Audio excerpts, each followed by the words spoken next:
Thanks for agreeing to talk to us. Sure. All right. No problem. So can you tell me a little bit about how you came to be teaching at Fort Lewis, maybe your experiences as a student here? I started as a student here in 1990 and I finished in 1994 with a BA in art and focused in ceramics. That's not a degree you can get here, but that was what I focused on.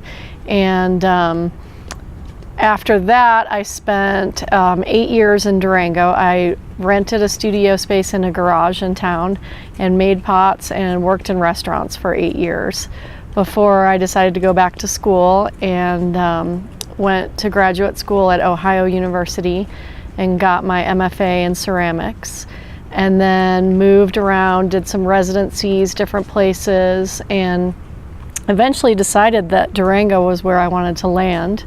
So I came back here and came up to the school to visit and kept in contact with people working in the art department, and then finally got hired on adjunct, I think 3 years ago now. So I teach mostly beginning ceramics, but I've also taught the intermediate advanced level too. Who was some of your teachers when you were here? David Hunt was the ceramics professor here, who I think was here for about 30 years. He was here for quite some time. Jerry Wells was in photography. Susan Moss, who still teaches here now. Who else was here? Laurel Vogel. Mick Reber. Sure. Yeah. Yeah. The old crew. Yeah, the old crew. School. Yeah. That's good. Do you remember any specific lessons that David gave you that do you still use or stayed with you? The thing about David Hunt that was really great that I say to people when they ask me that is that not only was he a good teacher, but he was just a really good human being. And so a lot of what I learned from him was kind of daily life things about being a potter, not just how to mix glazes or how to make pots, which I definitely learned from him as well, but also just kind of the practice of being an artist and what that means. And he was definitely encouraging that is something that you can do with your life and that is a job you can have, which I think is kind of unusual. A lot of people think, well, if I'm going to be an artist, then I have to be a teacher, which is great too, but pursuing a life as a studio artist is also a legitimate career to have. So I had, the first day of school was 2 days ago, and I had a student who's a science major come up to me after class and say that she wasn't sure if she should be in the class and doesn't know if she's going to continue taking it because she's not good at art